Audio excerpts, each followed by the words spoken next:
नमस्कार दोस्तों, मेरा नाम है प्रदीप चौहान। बात समझनी है तो पूरी सुननी होगी। दोस्तों, क्या इस देश को, हिंदुस्तान को, भारत को कोई सज़ा मिल रही है? हमारे किसी कर्म की सज़ा हमें मिल रही है कि हमें इस तरह के प्रधानमंत्री मिले हैं?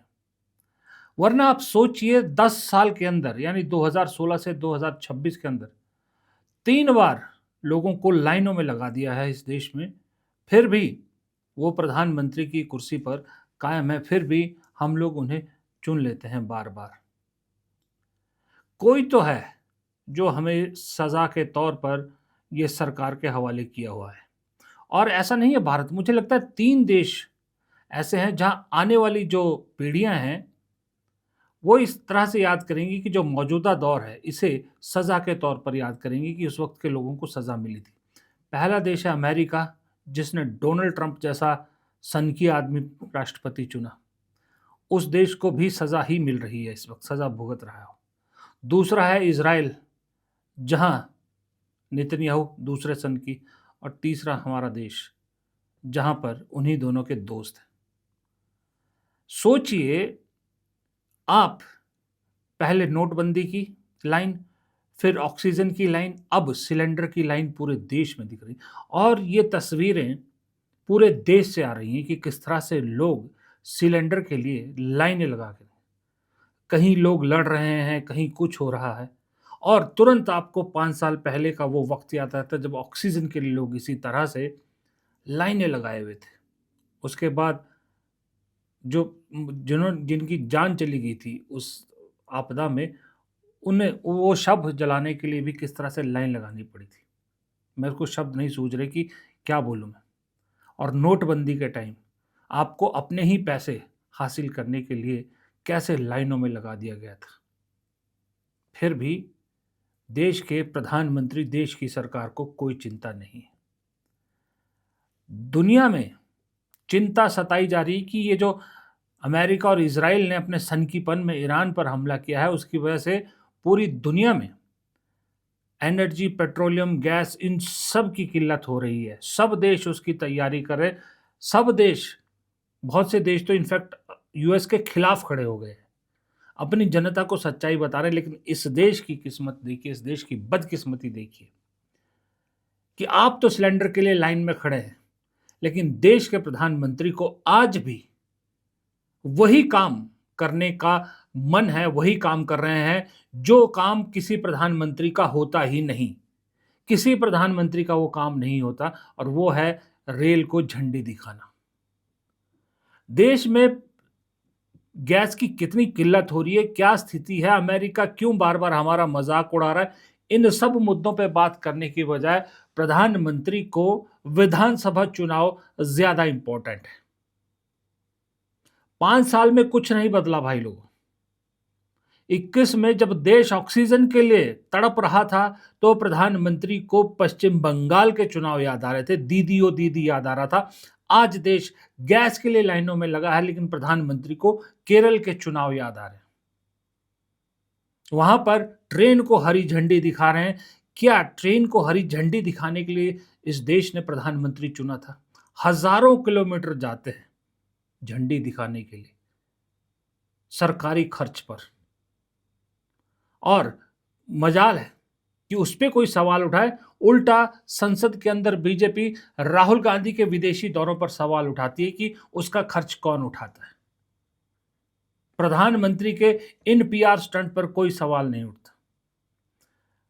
बेसिक मुद्दे, ज्वलंत मुद्दों पर संसद के अंदर खड़े होकर बयान देने की बजाय प्रधानमंत्री चुनावी रैलियां कर रहे हैं, और चुनावी रैलियों में भी मुद्दों पर जब बात नहीं कर रहे, जवाब नहीं दे रहे, उल्टा कांग्रेस को कटघरे में खड़ा करे, कांग्रेस पे इल्ज़ाम लगा रहे हैं कि कांग्रेस झूठ फैला रही है, और साथ में अपनी पीठ थपथपा रहे हैं कि ऐसे क्राइसिस में भारत ने अपने नागरिकों को कभी अकेला नहीं छोड़ा, हाँ, भारत अपने नागरिकों को वापस ले आता है। ये सब जवाब बनता है प्रधानमंत्री से भी। प्रधानमंत्री से लोग ये सुनना चाहते हैं कि देश में सच में एलपीजी की किल्लत कितनी है और आगे कब तक रहने वाली है, या कोई राहत की बात है इस देश के लिए। ना पेट्रोलियम मिनिस्टर, ना फाइनेंस मिनिस्टर, ना प्रधानमंत्री, कोई इस मामले में कुछ नहीं बोल रहे, यहाँ तक कि बीजेपी के प्रवक्ता भी कुछ नहीं बोल रहे। अरे प्रधानमंत्री जी, अब तो आलम ये हो गया है कि जिन राम के सहारे सरकार में आए थे, जिनके लिए कहा था जो राम को लाएंगे हम उनको लाएंगे, उसी राम मंदिर की कैंटीन तक एलपीजी की शॉर्टेज से बंद हो गई है। रेलवे ने अपनी कैंटीन्स को आदेश दे दिए कि अब इंडक्शन पे खाना बनाइए। ये हालत हो गई है। होटल इंडस्ट्री बंद होने की कगार पर है, रेस्टोरेंट्स बंद हो रहे हैं, ढाबे वाले बेचारे चूल्हे जला रहे हैं या फिर बंद हो रहे हैं। कितनी चीजें, लेकिन प्रधानमंत्री को क्या याद आ रहा है? चुनावी सभा, और केरल में जाके अपनी कामयाबी गिना रहे हैं कि मैंने केरल का नाम बदलकर केरलम कर लिया। वाह, कितनी बड़ी अचीवमेंट है, बहुत बढ़िया। इस पे तो प्रधानमंत्री को वाकई में 2047 तक का प्रधानमंत्री घोषित कर देना चाहिए कि आपने इतने समस्याओं के बीच में भी इतनी बड़ी कामयाबी हासिल की कि केरल का नाम बदलकर केरलम कर दिया। अमेरिका रोज सुबह उठ के आपको बेइज्जत करता है। रोज सुबह उठो, ट्विटर पे, सोशल मीडिया पे, कहीं देखो, रोज अमेरिका की तरफ से कोई ना कोई बयान होता है। आज भी वहां के प्रवक्ता कह रही हैं कि भारत जो है, India is a good actor, इसलिए हमने जो है वो छूट दी है रशिया तेल खरीदने का। मतलब गुड एक्टर मतलब समझते हैं आप जिस अंदाज में उन्होंने बोला? अंदाज में होता है जैसे स्कूल में टीचर होता है ना कि ये अच्छा बच्चा है, ये अच्छा बच्चा है, मेरा कहना मानता है, इसलिए मैं इसे एक चॉकलेट दे रहा हूं। ये हालत इस देश की कर दी है। इजराइल का एक जनरल खुलेआम टेलीविजन पे कहता है 140 करोड़ बंधुआ मजदूर बना दिए हैं, इस तरह की बात करता है। और सरकार की तरफ से संसद का सत्र में वही नेहरू राहुल गांधी, नेहरू राहुल गांधी। लेकिन इस बार एक फर्क है, सरकार को ज्यादा मुश्किल इसलिए आ रही है कि कांग्रेस सरकार की नीयत को समझ गई है। कांग्रेस सरकार के भेजे हुए या छोड़े हुए जो लोग हैं, जो नेता हैं, जो सांसद हैं, उनका मंसूबा समझ चुकी है। हर रोज बीच बीच में एक शख्स सदन में बोलने के लिए उठ पड़ता है जिसका नाम है निशिकांत दुबे। वही नेहरू क्या कर रहे थे, नेहरू के इससे संबंध थे, राहुल गांधी के वहां जाते हैं, राहुल गांधी ये हैं वो हैं। कोशिश जो की जा रही है ना, वो कोशिश कांग्रेस को समझ में आ गई। इसलिए आज केसी वेणुगोपाल सदन के अंदर एक अलग ही रूप में दिख रहे थे। और केसी वेणुगोपाल ने जितना लंबा भाषण दिया ना, उसका आप हर एक टुकड़ा बहुत शानदार था। लेकिन एक चीज मैं आपको सुनाना चाहता हूं, जहां उन्होंने निशिकांत दुबे को एक तरह से शर्मिंदा किया। और निशिकांत दुबे किस किस किस कदर के नेता हैं या विपक्ष उन्हें किस कैटेगरी में रखता है, वो एक लाइन में उन्होंने सारा बता दिया। और निशिकांत दुबे की क्या मंशा है वो उन्होंने सदन के पटल पर एक्सपोज कर दी। और निशिकांत दुबे का मुंह देखने वाला था उस वक्त। We can have a debate. I know that Nishikant Dubey and is not in a good list of that much things.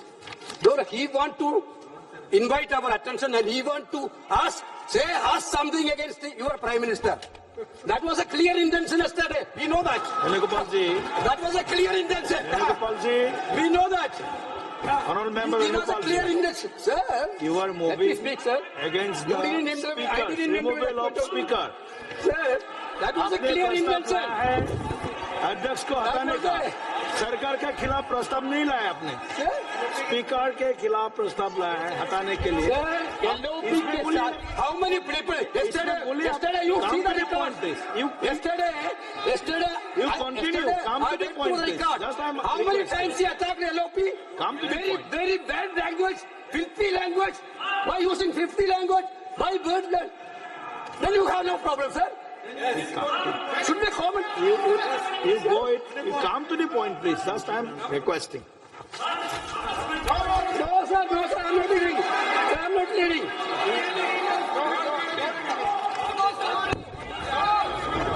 एक मिनट। आपने देखा ना निशिकांत दुबे का चेहरा? ठीक बोला केसी वेणुगोपाल ने, शर्मिंदा कर दिया। क्योंकि बीजेपी कोशिश कर रही है लगातार, क्योंकि 2 दिन से एक ही टॉपिक चल रहा है सरकार की तरफ से। 3-4 लोग लगातार यही उठा रहे हैं, राहुल गांधी, राहुल गांधी, राहुल गांधी ऐसे, राहुल गांधी वैसे, राहुल गांधी ये, राहुल गांधी वो, राहुल गांधी एलओपी के लायक नहीं है। अरे भाई, जिस मुद्दे पे सवाल पूछा जा रहा है उसका जवाब क्यों नहीं दे रहे? ये सब कोशिश इसलिए कर रहे हैं, केसी वेणुगोपाल ने ठीक कहा, ताकि कांग्रेस से कोई रिएक्शन निकले मोदी जी को लेके। कांग्रेस का कोई नेता तो कुछ मोदी जी को लेके बोले, ताकि ये हेडलाइंस बदल सकें, ध्यान बदल सके, मीडिया को एक नया नैरेटिव बनाने का मौका मिल जाए और ये चीज़ों से ध्यान इस देश का हटवा सके। लेकिन कांग्रेस बड़ी चालाक हो गई है अब। वो इन सब तरकीबों को पहचान गई है, इसलिए इस जो झांसा है इसमें आ ही नहीं रहे। केसी वेणुगोपाल ने ये बिल्कुल सही कहा। और एक सवाल केसी वेणुगोपाल ने बड़ा सही कहा, बहुत सही सवाल है। हमारे और आपके मन में भी यही आ रहा, मैंने कल के वीडियो में भी कहा था कि वो कह रहे हैं कि जब प्रधानमंत्री को सदन में आके ये खड़े होकर कहना चाहिए कि राहुल गांधी जो बोल रहे हैं जनरल नरवाणे की किताब को लेके, वो झूठ बोल रहे हैं, ऐसा कुछ नहीं है, ये ऐसी कोई सच्चाई नहीं है। लेकिन प्रधानमंत्री ये नहीं कह रहे, बल्कि ये कहा जा रहा है कि वो किताब अनपब्लिश्ड है। इसका मतलब वो जो उस किताब में छपा है वो सही है। यूएस डील के साथ क्या हुआ, किसने किया, क्यों की ऐसी डील, एक बात का जवाब कोई नहीं दे रहा।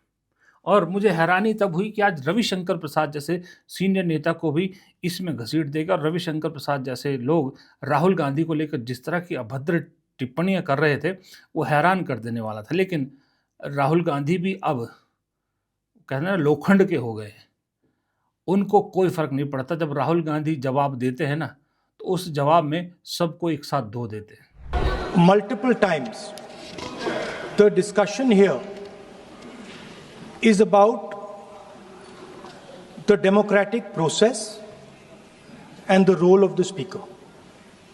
Multiple times, my name is being raised while things are being said about me. रुके सुनिए।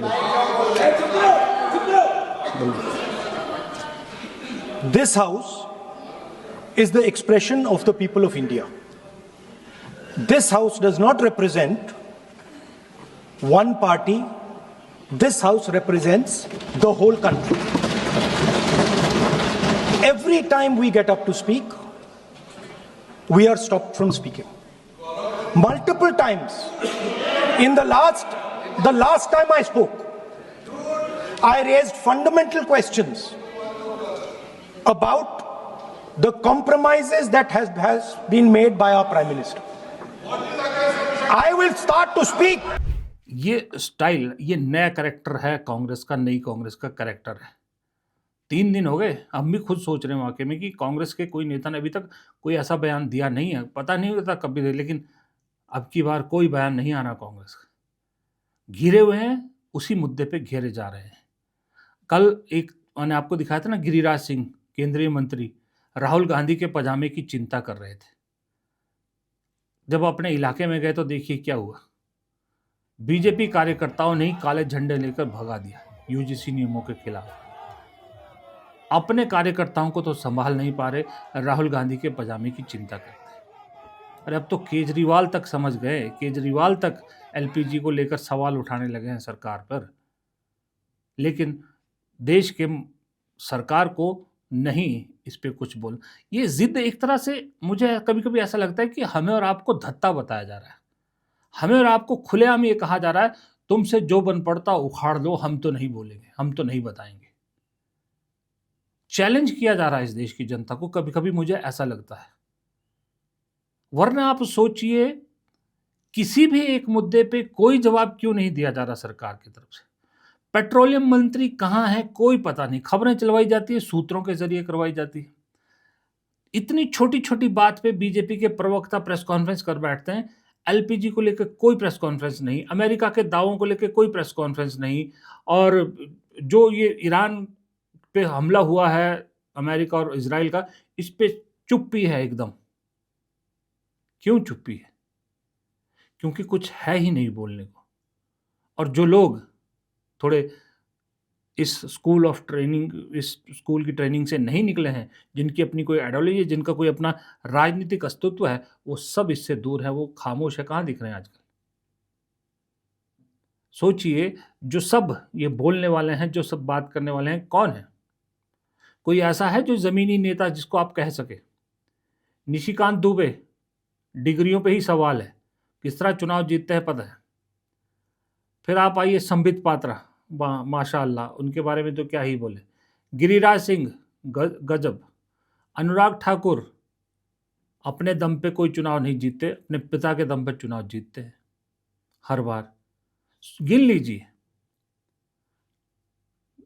S Jaishankar, bureaucrat. Hardeep Puri, diplomat. Nirmala Sitharaman, मालूम नहीं क्या थी। कोई ज़मीनी नेता मोदी जी रखते हैं अपने आसपास? नहीं रखते। जो हैं मजबूरी में कैबिनेट में रखे हुए, वो सब इन सब चीज़ों से दूर है। कहीं राजनाथ सिंह आजकल दिख रहे हैं कहीं आपको? नितिन गडकरी कहीं दिख रहे हैं आपको? कहीं नहीं दिख रहे। सब अपने अपनी देख रहे हैं और सबको मालूम है कि क्या हो रहा है इस देश में। इसलिए इस पीरियड को सज़ा का पीरियड मान लीजिए। लेकिन इसमें मैं मोदी जी की गलती भी नहीं मानता। इसमें मोदी जी की या बीजेपी की कोई गलती नहीं है। गलती इस देश की जनता की, हमारी और आपकी है।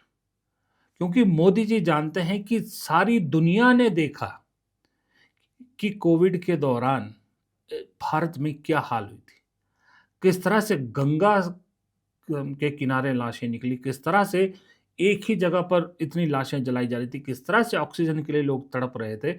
उसके बावजूद भी 24 में जब चुनाव आता है तो हम इसी सरकार को चुनते हैं।